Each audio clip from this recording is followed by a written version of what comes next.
아, 금연에 대한 강의를 제가 의뢰받고 생각을 해봤어요. 사실 금연에 관한 일반적인 얘기는 사실은 담배를 피우는 분, 뭐 그렇지 않은 분들도 많이 들었고 담배가 해로운 걸 모르는 사람 아무도 없을 거예요. 그런 얘기를 반복하는 것이 아니라 전체적인 힐링, 그것도 이런 물질주의를 벗어나는 새로운 패러다임 속에서 힐링이라는 그런 주제를 가지고 제가 접근하기로 했습니다. 먼저 인트로덕션으로 제가 새로운 패러다임을 소개하는 그런 시간을 준비했습니다. 영어로 New Paradigm Beyond Materialism 이렇게 표현했어요. 현대 과학의 패러다임은 물질주의죠. 그래서 여러분들이 병이 생기면은 약으로 고치게 되죠. 그런데 물질을 벗어나는 그러한 패러다임을 제가 오늘 얘기할 것이고, 그러한 패러다임으로부터 금연을 포함하는 전체적인 힐링을 얘기할 것입니다. 그 시작은 바로 물의 기억력으로부터 시작된다는 얘기입니다. 진리 탐구는 진리는 자유로운 것 같지만 사실은 어느 틀 속에서 항상 역사적으로 진리는 이루어졌습니다. 종교도 마찬가지고 과학도 마찬가지입니다. 현재 과학의 패러다임은 바로 머티리얼리즘입니다. 그래서 양자과학도 다 파티클 피직스에 포커스를 맞추는 것입니다. 그래서 제가 오늘 얘기하고자 하는 것은 아까도 얘기했지만 뉴 패러다임, 비욘드 머티리얼리즘, 물질주의 관점을 넘어서는 새로운 패러다임을 제가 말씀드리는 것입니다. 괴델은 20세기에 가장 유명했던 수학자입니다. 괴델의 불완전성 정리는 뭐냐면은 이러한 것을 수학적으로 증명을 했어요. 다시 말하면은 모든 체계에서 그 명제가 참이지만 어떡하지? 거꾸로 죄송합니다. 다시 손을 댔네. 모든 체계에서 그 명제가 참이지만 증명될 수 없는 명제가 존재하며 그 체계는 그 체계 안에서 그 체계의 무모순성을 증명할 수 없다. 다시 말하면 어떤 시스템 내에서 새로운 관점이 나타나더라도 우리는 그런 경우에 물질 관점을 넘어서는 그런 관점을 비과학적이라고 이렇게 표현하지만 그것이 옳고 그름을 그 체계 내에서는 판단할 수 없다는 얘기입니다. 그래서 명제가 참인지 거짓인지의 판단 여부는 그 체계가 아니라 더 높은 차원에서만 알 수 있다는 것입니다. 그렇기 때문에 항상 어떤 체계 내에서 새로운 패러다임이 나오는 거고, 그 새로운 패러다임이 역사적으로 또 새로운 패러다임을 만들게 되는 것입니다. 그래서 패러다임의 전환은 피할 수가 없는 것이 수학적으로 증명이 되어 있습니다. 그래서 새로운 패러다임은 아까 제가 말씀드렸듯이 물로부터 시작된다. 역사적으로 현대 여러분들 다 양자과학이라는 말을 들어보셨을 거예요. 양자과학은 그 당시에 뉴턴 과학으로부터 설명되지 않는 흑체 복사라는 그런 관찰되는 그런 현상이 있었는데, 그 현상을 독일의 플랑크라는 사람이 양자라는 개념, 에너지가 연속적이지 않다는 개념을 도입함으로 인해 가지고 새로운 과학, 다시 말하면 양자과학이 태동하게 된 것입니다. 21세기는 양자과학으로 모든 것들이 설명되는 듯 하지만 사실 그렇지 않은 영역이 있습니다. 새로운 패러다임의 과학을 필요로 하고 있는데, 그 새 패러다임은 기존 패러다임으로부터 설명할 수 없는 사실로부터 시작하는 것입니다. 우리가 흔히 접할 수 있는 사건, 그러나 과학적으로 설명할 수 없는 사건, 그것이 바로 저는 물의 기억력, 워터 메모리라고 보고 있습니다. 물은 답을 알고 있더란 책이 있죠. 여러분들이 물에다가 나쁜 마음을 담아도 물은 그것을 기억하고 좋은 마음을 담아도 물이 그것을 기억한다는 그런 얘기죠.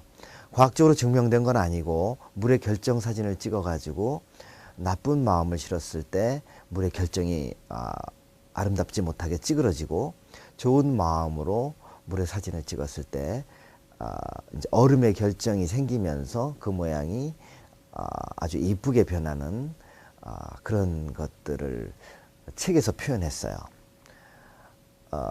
그게 책의 제목이 물은 답을 알고 있답니다. 그 세계는 물질 패러다임 안에 있는 저와 같은 과학자와 의사만 모르는 세계입니다. 물은 답을 알고 있다. 이 책을 읽은 많은 사람들은, 그리고 많은 사람들은 물이 기억을 한다는 것을 거부감 없이 받아들이지만 그것을 과학적으로 설명할 수 없는 과학자들은 굉장히 고민을 하게 됩니다. 그걸 받아들일 수가 없어요. 왜냐하면 수소결합의 수명은 10의 마이너스 12승에 불과합니다. 다시 말하면 그야말로 찰나. 수소결합에 의해서 물의 구조가 이루어지고 물의 구조가 바로 물의 기억력을 표현한다고 현대과학은 생각합니다. 그렇다면 물의 기억력은 수명이 10의 마이너스 12승, 그야말로 측정할 수 없이 짧은 순간에 불과합니다. 그러나 실제로 물의 기억력은 한 달 이상 지속되는 걸 실험적으로 증명할 수가 있습니다. 그렇기 때문에 물질과학으로는 설명할 수 없는 것입니다. 물의 기억력을. 그래서 물의 기억력이라는 팩트로부터 새로운 패러다임의 과학이 시작되는 것입니다. 서양에서는 오랫동안 동종요법이라는 그런 의학적인 치료 방법이 있었습니다. 동종요법은 여기 표현한 대로 손이 찰 때 난로를 이용해서 손을 따뜻하게 할 수도 있지만 찬물에 손을 일정 시간 넣고 빼면 오히려 찬물의 반작용으로 손이 따뜻해지는 것을 여러분이 경험하셨을 거예요. 이러한 반작용을 동종요법에서는 이렇게 제가 학교에서 시험 문제입니다. 그래서 괄호로 표현한다고 그랬는데, 동종요법에서는 독성물질을 이용해서 이러한 반작용을 유도한다. 답은 바로 자연치유력입니다. 자연치유력을 유도하는 그런 방법으로 동종요법이라는 것이 있었는데, 다시 말하면 동양에서 이독제독이라는 것이 있죠. 독을 이용해서 몸을 치유한다는 그런 말입니다. 동종요법을 요약을 하면 질병이 걸려서 나타나는 증상은 인체가 낫고자 하는 자연치유력이 나타남이라고 이렇게 바라봅니다. 그래서 여러분의 그 질병의 증상을 보통 사람한테 유도할 수 있는 그런 물질들은 독성 물질이겠죠. 그래서 동종요법은 일반인에게 질병의 상태를 유발하는 독성 물질을 줘서 자연 치유력을 강화시킵니다. 바로 이독제독입니다. 그러나 독성 물질은 자연 치유력을 강화시키지만 생리적으로는 독성을 나타냅니다. 그래서 어떻게 하나 200여 년 전에 독일의 하네만이라는 의사는 키니네라는 말라리아에 효과가 있는 그런 물질을 먹어보고 키니네, 다시 말하면 이제 키니네가 말라리아의 증상을 유발하는 것을 발견했어요. 하네만은 생각을 했어요. 말라리아의 치료제가 보통 사람에게는 말라리아의 증상을 유발하는데 이게 어떻게 된 것인가. 그래서 바로 질병, 키니네는 말라리아의 증상, 다시 말하면 자연치유력을 유발시킴으로 인해서 질병을 극복하는 것이구나 하는 것을 알게 되었어요. 그러나 키니네 자체도 독성이 있으니까 어떻게 하는가. 독성 물질을 흔들어주거나 때려주면서 물에 희석을 했어요. 그래서 그 독성 물질이, 그래서 키니네가 물에 한 분자도 없을 때까지 희석을 했어요. 10배씩 뭐 10번 정도 희석하면은 10의 마이너스 10승이 되죠. 그러면은 100만 배의 100만 배가 됩니다. 그러면은 물속에 물질이 하나도 없게 되죠. 그러나 그렇게 희석을 했는데도 사람한테 그 희석한 물을 줬을 때 자연 치유력이 그대로 유지되는 것을 하네만은 발견했습니다. 그래서 희석해서 반드시 흔들어주거나 때려주면서 물에 희석한 독성 물질의 희석액을 환자한테 줬을 때 환자가 치료되는 것을 알게 되었고, 그것을 거기서부터 동종요법이라는 그런 학문이 시작되었습니다. 다시 말하면 동종요법을 정리하면 독성 물질을 이용해서 물의 자연 치유력을 기억시켜서 질병을 치료합니다. 다시 말하면 동종요법의 약재를 분석해 보면은 그 안에는 물질은 하나도 없습니다. 그러나 물질이 하나도 없는 그 물을 환자한테 줬을 때 병이 치료가 됩니다. 우리나라에서는 거의 사용되지 않고 있지만 서양에서는, 특히 독일에서는, 독일이나 영국에서는 동종요법을 많이 사용하고 있습니다. 동종요법이 효과가 있다면 그것은 물이 기억을 하고 있다는 것을 실증하고 있는 것입니다.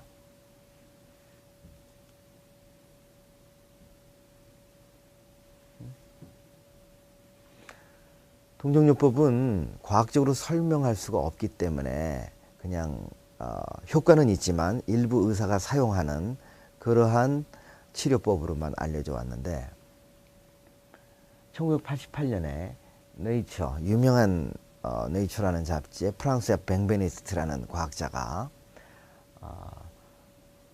아주 흥미있는 논문을 발견했습니다. 이러한 이제 논문에 나온 피규어인데, 그 항체와 항원 반응이 있죠. 항원이 들어가면은 몸에서 항체 반응이 일어나는 것입니다.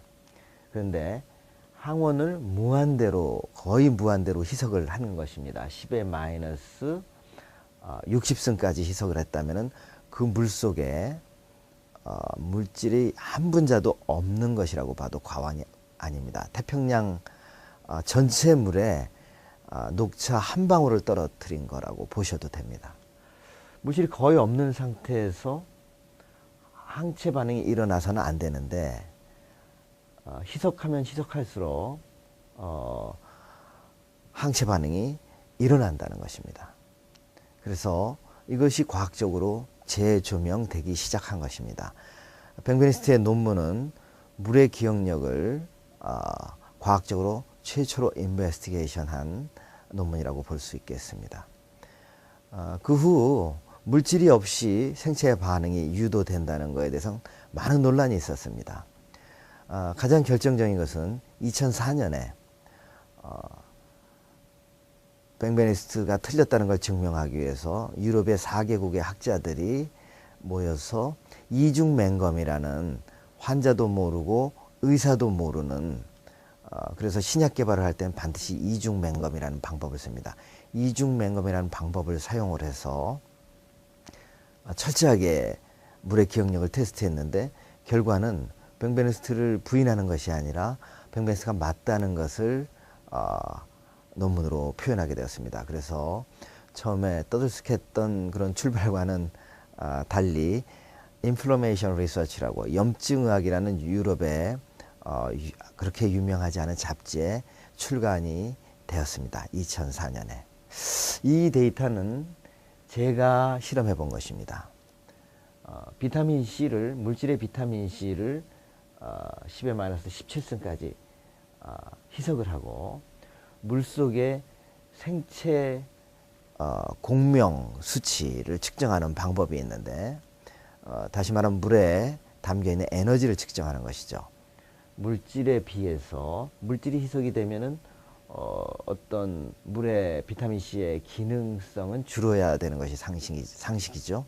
그러나 여러분들 보시듯이 패턴이 늘었다가 줄었다가 늘었다가 줄어드는 이런 패턴을 보이고 있습니다. 이것은 조금 전에 뱅베니스트 박사의 실험 결과와 일치하고 있습니다.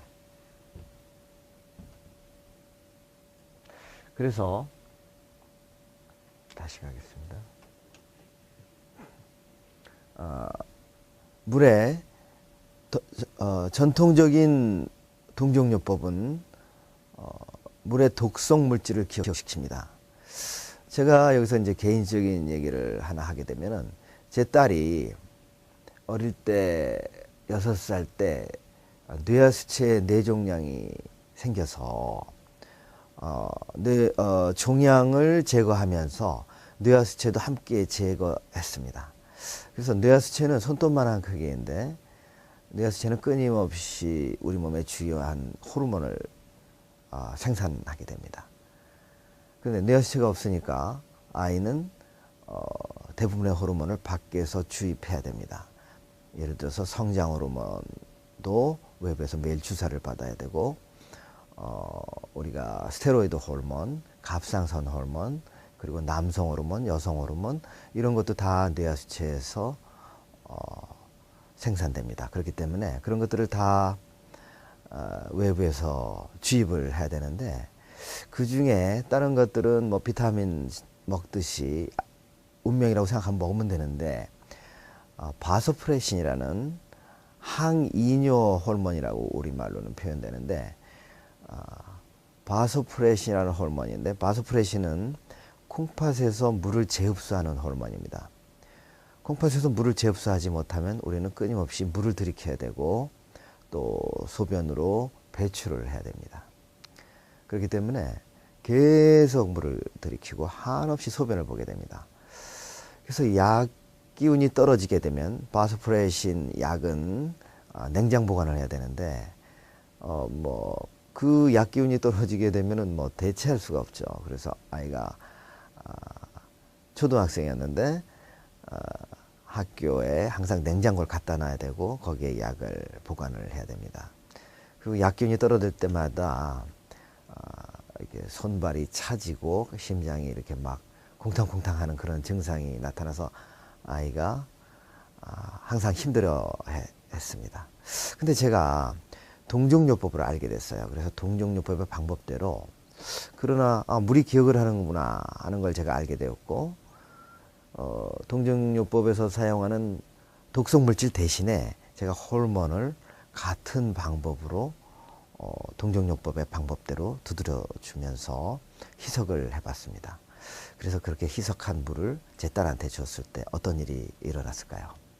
놀랍게도 약기운이 거의 2시 정도에 떨어지는데, 그 다음 날부터 약기운이 6시까지 늘어났고, 그 당시에 뭐 초등학생이었으니까 더 이상 학교에 냉장고를 갖다 놓을 필요가 없게 되었죠. 더 놀라운 것은 한 달 정도 지나서 약을 하루에 2차례 넣는 약을 자기 전에 한 번만 넣어도 되게 되었습니다. 그래서 제가 저도 반신반의하면서 동종요법을 제 딸한테 시도를 해봤는데, 놀랍게도 효과가 뛰어났습니다. 그래서 또 시간이 지나면은 제가 정말 제가 만든 물에 의해서 제 딸이 좋아졌을까 의심이 들곤 합니다. 그래서 그러면 제가 그냥 일반 물을 줬을 때 아이는 또다시 힘들어하는 상황이 발생합니다. 그래서 그런 일이 반복되면서 제가 물에 관한, 물이 기억을 하는 그러한 것을 확신하게 되었죠. 그래서 저는 제 딸이 하늘이 보내주신 수호천사라고 생각합니다. 제 딸 때문에 제가 물 연구를 하게 됐고, 물의 어떤 물질의 파동을 기억시키는 연구를 하면서 오늘 제가 여러분들께 강의를 하는 그런 일도 생기게 되는 것입니다. 이것은 아까 슬라이드와 지금 슬라이드는 동종요법을 대신할 수 있는 기계를 제가 또 나중에는 개발하게 되었습니다. 그래서 번거롭게 흔들어 주지 않고 물질을 놓고 스위치만 누르면 오른쪽에 있는 물로 바소프레신의 파동이 전달되고, 그리고 필요하면 사람이 직접 의자에 앉아서 바소프레신의 파동과 모든 물질의 파동을 받을 수 있게도 설계를 해서 시도를 해봤습니다.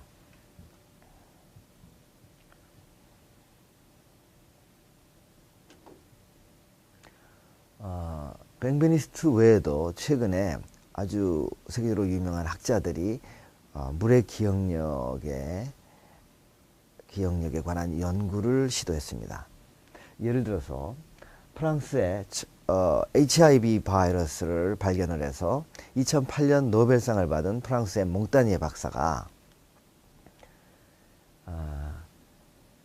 여러분들 DNA가 복제가 되기 위해서는 DNA가 있고 DNA 폴리머레이즈가 있어야 됩니다.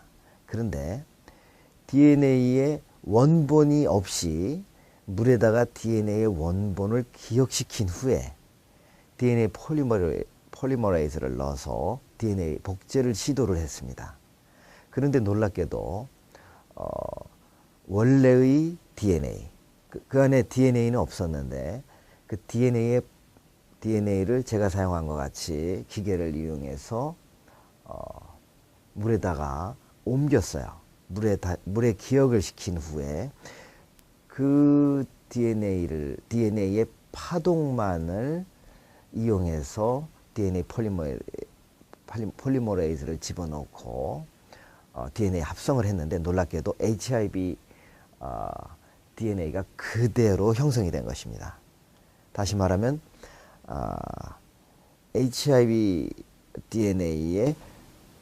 DNA를 물에 기억시켰을 때 물에 기억된 그 파동이 HIV DNA의 역할을 해서 HIV DNA를 생산했다는 그런 얘기입니다. 이건 아주 놀라운 사건인데 이러한 것들도 논문으로 퍼블리시된 바 있습니다. 저도 다양한 물에 관한 연구를 하면서 물의 기억력에 관한 연구를 시도했습니다. 예를 들어서 이건 최근에 연구한 것인데요. 제가 암에 관한 연구도 많이 했어요. 그것은 나중에 더 자세하게 나올 것이고 예를 하나만 더 들겠어요. 청국장에서 추출한 염증을 억제하는 물질이 있습니다. 펩타이드 H라고 이름을 지었는데 펩타이드 H는 염증을 억제하는 효과들이 이렇게 뛰어납니다. 그런데 펩타이드 H와 청국장을 물에다 옮겼을 때 그 물에 의해서도 염증이 거의 40%, 30% 억제되는 것을 실험 결과로 얻었고 이것을 논문으로 지금 준비하고 있습니다. 다시 정리를 하면 물의 기억력은 이미 증명되었습니다. 그러나 현대과학은 물의 기억력을 설명할 수 없습니다. 그렇기 때문에 물질을 넘어서는 새로운 패러다임이 필요하고 이 새로운 패러다임 안에서 오늘 제가 강연을 시작하겠습니다.